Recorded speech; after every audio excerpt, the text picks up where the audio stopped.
थोड़े differentiation of implicit function में हमारे इनवर्स ट्रिग्नोमेट्रिक फंक्शन वाले क्वेश्चंस और आते हैं।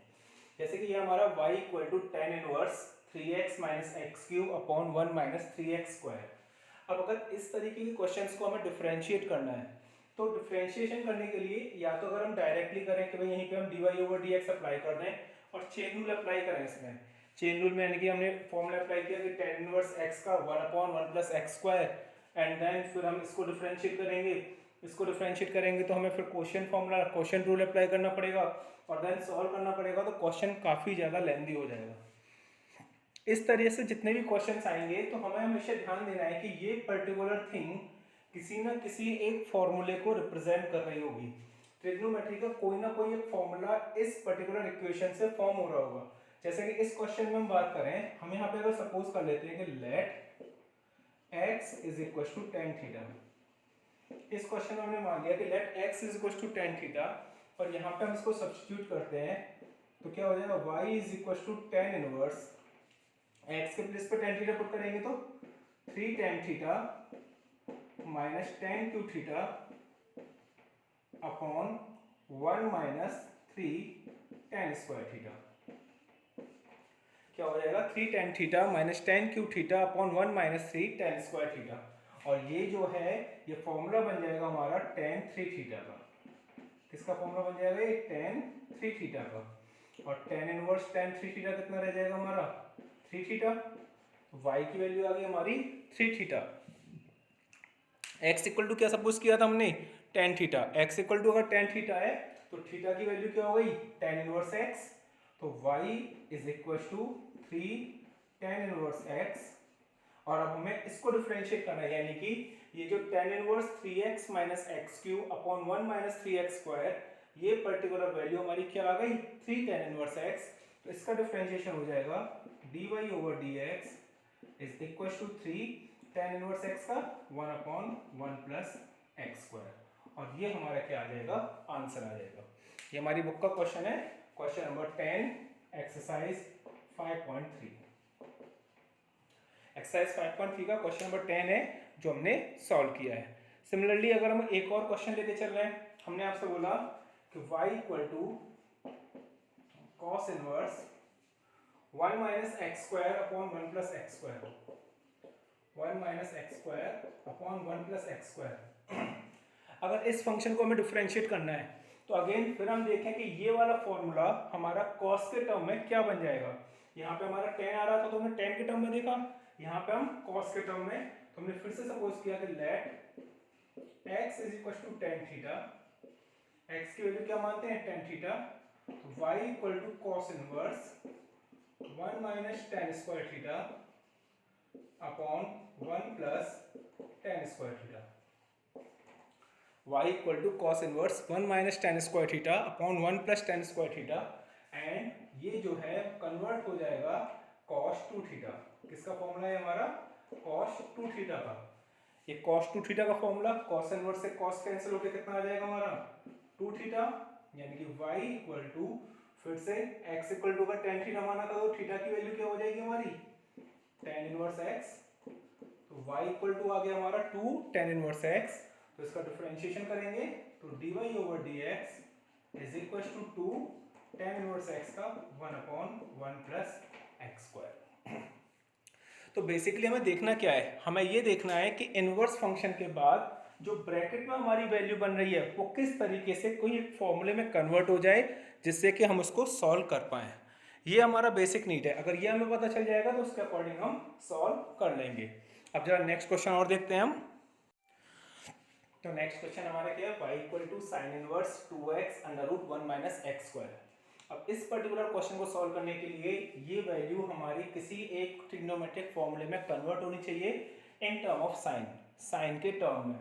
अगर साइन के टर्म में हमें इसे कन्वर्ट करना है, हमने सपोज कर लिया कि let x is equal to sine theta. Because अगर हम ध्यान से देखें तो x के प्लेस पे हम साइन थीटा पुट करेंगे तो ये हो जाएगा 2 साइन थीटा और अंडर रूट में 1 minus sine square theta that is cos theta.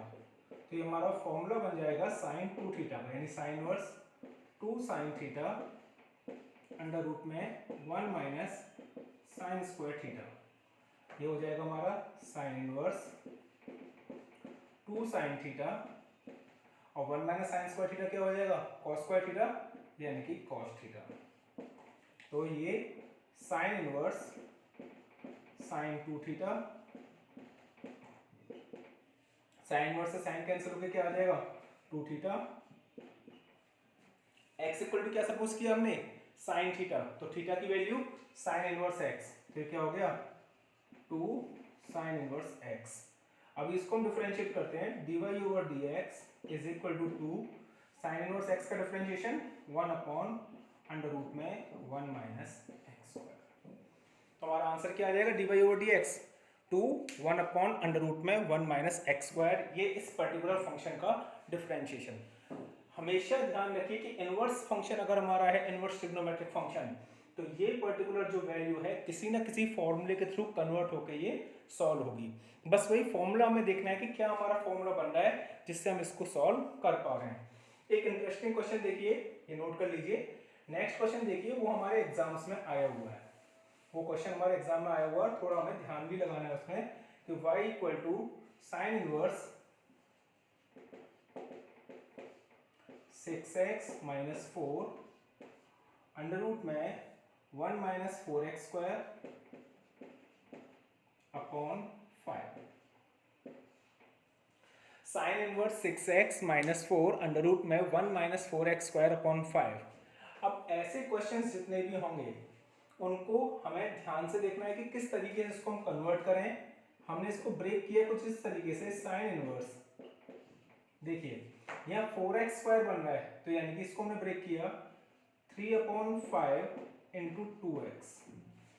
ये जो हमारा 6x अपॉन 5 था इसको 3 upon 5 into 2x minus 4 under root में 1 माइनस 4x स्क्वायर। तो 4 अंडर रूट में 1 माइनस 4x स्क्वायर हमने क्या लिख दिया 4 अपॉन 5 अंडर रूट में 1 माइनस 2x का स्क्वायर। जरा ध्यान से देखिए, ये जो हमारा 6x upon 6x minus 4 under root में 1 माइनस 4x स्क्वायर था, हमने क्या किया 5 को अलग अलग ब्रेक किया। 6x अपॉन 5 को हमने 3 upon 5 into 2x minus 4 upon 5 under root में 1 माइनस 2x का स्क्वायर। अब देखो यहाँ पे अगर 2x है हमारा तो ये 1 माइनस 2x का स्क्वायर बन गया, ये 3 अपॉन 5 है तो ये 4 अपॉन 5 बन गया। अब 3 अपॉन 5 और 4 अपॉन 5 से क्या पता चल रहा है बेटा, कभी भी अगर ये वैल्यू और ये वैल्यू, इन दोनों वैल्यूज के स्क्वायर का सम अगर डिनोमिनेटर वाली वैल्यू का स्क्वायर आ जाए, यानी कि अगर हम बात कर रहे हैं कि a अपॉन सी और b अपॉन सी, ये a अपॉन सी और ये b अपॉन सी, इस कंडीशन में अगर a square plus b square की वैल्यू c स्क्वायर के इक्वल हो, a square plus b square की वैल्यू किसके इक्वल हो c स्क्वायर के इक्वल, तो अगर ये हमारा साइन थीटा होगा तो ये हमारा हमेशा कॉस थीटा होगा। If a square plus b square equal to c square हमारा आ रहा है, क्योंकि हम हमेशा जानते हैं कि sine square theta is equal to 1 minus cos square theta, cos square theta is equal to 1 minus sine square theta. तो अगर मैं a square upon c square की वैल्यू निकालूंगा तो ये 1 minus b square upon c square, b square upon c square की value निकालूंगा तो 1 minus a square upon c square. यानी कि अगर मैं यहाँ पे सपोज कर लूं let 3 upon 5 is equal to sine theta and 2x is equal to sine phi. क्या मान लिया मैंने, लेट 3 अपॉन 5 की वैल्यू हमने सपोज कर ली साइन थीटा, तो बेटा 4 अपॉन 5 की वैल्यू क्या हो जाएगी कॉस थीटा हो जाएगी। आप चाहे चेक कर लीजिए, मैंने आपसे बोला कि 3 अपॉन 5 की वैल्यू साइन थीटा है, तो जरा कॉस थीटा निकालिएगा, तो कॉस थीटा की वैल्यू क्या हो जाएगी आपकी अंडर रूट में 1 माइनस साइन स्क्वायर थीटा, तो क्या हो जाएगा 1 माइनस साइन स्क्वायर थीटा यानी कि 9/25, 25 माइनस 9 कितना हो जाएगा 16/25 और इसकी वैल्यू आ जाएगी आपकी 4/5। क्लियर, यानी कि अगर 3/5 हमारा साइन थीटा है तो 4/5 क्या हो जाएगा कॉस थीटा। अगर 2x की वैल्यू साइन फाई है अंडर रूट में 1 माइनस 2x का स्क्वायर क्या हो जाएगा कॉस फाई, बिकॉज हम जानते हैं कि साइन स्क्वायर थीटा और कॉस स्क्वायर थीटा दोनों का सम 1 होता है। तो अगर ये हमारा x है तो ये अंडर रूट में 1 माइनस एक्स स्क्वायर, ये हमारा 2x है तो अंडर रूट में 1 माइनस 2x स्क्वायर। सिमिलरली 3/5 है तो 3/5 का क्या हो जाएगा 4/5। डायरेक्टली अगर मैं याद देखना है तो देख लीजिए इन दोनों के स्क्वायर का सम a और b, इन दोनों के स्क्वायर का सम c स्क्वायर के इक्वल आना चाहिए। अब हमने ये वैल्यूज यहाँ पे पुट की। और देखो बात ये है कि मैं इसको ध्यान से सुनिए कि साइन भी मान सकता हूँ इनको और इसको कॉस भी मान सकता हूँ। अगर इसको मैंने साइन माना तो ये कॉस आ जाएगा, इसको कॉस मानूंगा तो ये साइन आ जाएगा। सिमिलरली इसको साइन मानेंगे तो ये कॉस आ जाएगा, इसको कॉस मानेंगे तो ये साइन आ जाएगा। लेकिन हम ब्रेक करेंगे अकॉर्डिंग टू क्वेश्चन। क्वेश्चन में हमारी जो वैल्यू है वो साइन इनवर्स में है, यानी कि हम चाहेंगे कि हमारे अंदर वाला जो फॉर्मूला है वो साइन के टर्म में ही निकल के आए, जिससे कि साइन इनवर्स से साइन क्या हो जाए, कैंसिल हो जाए। तो अगर साइन इनवर्स से साइन हमें कैंसिल करना है तो जरा ध्यान सुनिए, साइन का जो फॉर्मूला होता है वो क्या होता है, साइन ए कॉस बी प्लस माइनस जो भी है कॉस ए साइन बी, यानी कि sign A cos B minus cos A sine B. तो उसके लिए इसको तो मैंने साइन ही मान लिया, मैं 2x को क्या मानूंगा, कॉस के टर्म में। दैट्स वाई जो हमने साइन माना है इसको अगर मैं क्या मानूं, कॉस फाई, 2x को क्या माना मैंने, कॉस फाई, तो ये हमारा क्या आ जाएगा, साइन फाई। तो दोनों ही कंडीशन में हम जानते हैं कि अगर cos फाई 2x है तो sin फाई ये आ जाएगा, अगर इसको मैं sin फाई मानूंगा तो ये cos फाई आ जाएगा। बट हम ब्रेक करेंगे क्वेश्चन के अकॉर्डिंग, जिससे क्वेश्चन हमारा सॉल्व हो जाएगा इजीली।